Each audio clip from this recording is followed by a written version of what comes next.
अस्सलाम वालेकुम। आप जब पैदा हुए थे या कोई भी बच्चा जब पैदा होता है तो आप देखेंगे कि वो बोलने से कासर होता है, वो सोचने समझने और सीखने से भी कासर होता है और उसका अपनी बॉडी पे कंट्रोल नहीं होता।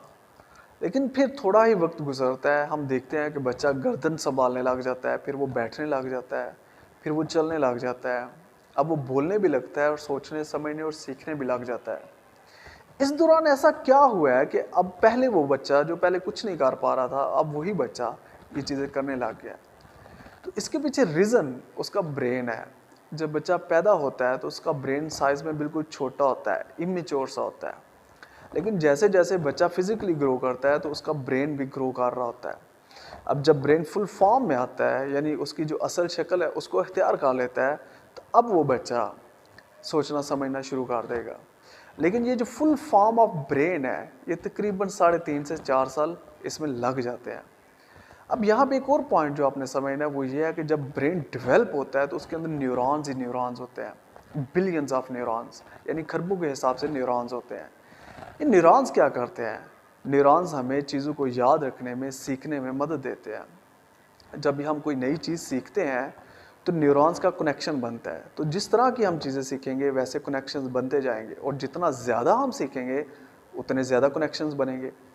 लेकिन सपोज कर लें कि 4 साल 5 साल का बच्चा है और आपने उसको सीखना बिल्कुल महदूद किया हुआ है, उसको सीखने नहीं देते बल्कि सिर्फ रट्टे लगवा देते हैं, तो इट मीन्स वो जो न्यूरॉन्स हैं जो पहले मौजूद हैं, जो नेचुरली अल्लाह की तरफ से उसमें रखे गए हैं, अब वो स्टेप बाय स्टेप ख़त्म होते जाएंगे।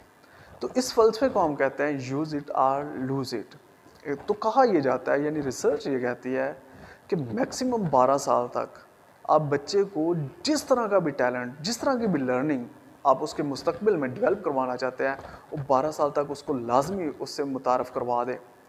12 साल तक उसमें न्यूरॉन्स ही न्यूरॉन्स है, और स्पेशली 7 से 8 साल तक 7 से 8 साल तक बच्चे के अंदर न्यूरॉन्स फुल पीक में होते हैं, फिर थोड़े थोड़े वो ख़त्म होने लगते हैं। लेकिन 12 साल के बाद ये मुश्किल हो जाता है। अब ये नहीं है कि 12 साल गुजर गए तो अब बच्चा सीख नहीं सकता, सीख सकता है, लेकिन उस महारत या उतनी जल्दी से नहीं जितनी जल्दी वो पहले सीख सकता है।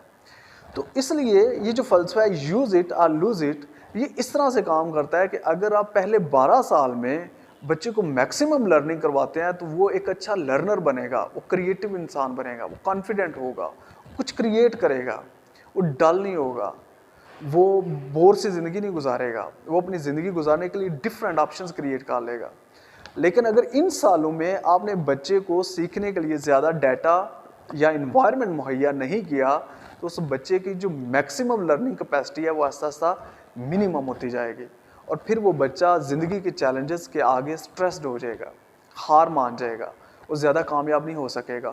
और एक और चीज़, शुरू में एक चीज़ जो बच्चे ने 1 घंटे में सीखी है, बाद में अब ये नहीं है कि बच्चा सीख नहीं सकता, जब वो बड़ा होता है वो सीख सकता है, लेकिन हो सकता है कि एक दिल लगा के वो चीज़ें सीखे। और इसकी बेहतरीन मिसाल आप छोटे होते नाजरा की या कुरान पाक की या ऐसी कुछ चीज़ें जो आपने याद की होंगी, वो सारी ज़िंदगी नहीं भूलती। लेकिन वो चीज़ें जो आप 15 साल की एज में, 16 या इससे ऊपर वाली एज में आके सीखते हैं, वो आपको बार बार दोहरानी पड़ती हैं और फिर जाके कहीं वो मेंटेन होती हैं। तो इस चीज़ से हम अंदाज़ा लगा सकते हैं कि यूज़ इट और लूज़ इट फ़लसफ़ा किस हद तक अप्लाई होता है। तो इसलिए मैं आपको सजेस्ट ये करूँगा कि अगर आपके घर में बच्चा है, अगर आप टीचर हैं तो आपकी क्लास में बच्चे हैं, अगर आप स्कूल के ओनर हैं तो आपके स्कूल में बच्चे हैं, तो अपना लर्निंग माहौल डेवलप करें, रट्टा माहौल से निकलें, क्रैमिंग माहौल से निकलें और लर्निंग माहौल लेके आएँ। ऐसा माहौल कि जिसमें बच्चे का पूरा ब्रेन यूज़ हो, ताकि वो बच्चा मैक्सिमम क्रिएटिव पोटेंशियल्स अपने उभार सके, वो फेमिलियर हो सके कि अल्लाह ने उसके अंदर इम्कानात की कौन कौन सी कायनात रखी है, कौन कौन सी चीज़ें रखी हैं। क्योंकि अल्लाह ने इंसान के अंदर इम्कानात की पूरी कायनात रखी है, लेकिन मसला ये है कि हम यूज़ इट के बजाय लूज़ इट कर देते हैं।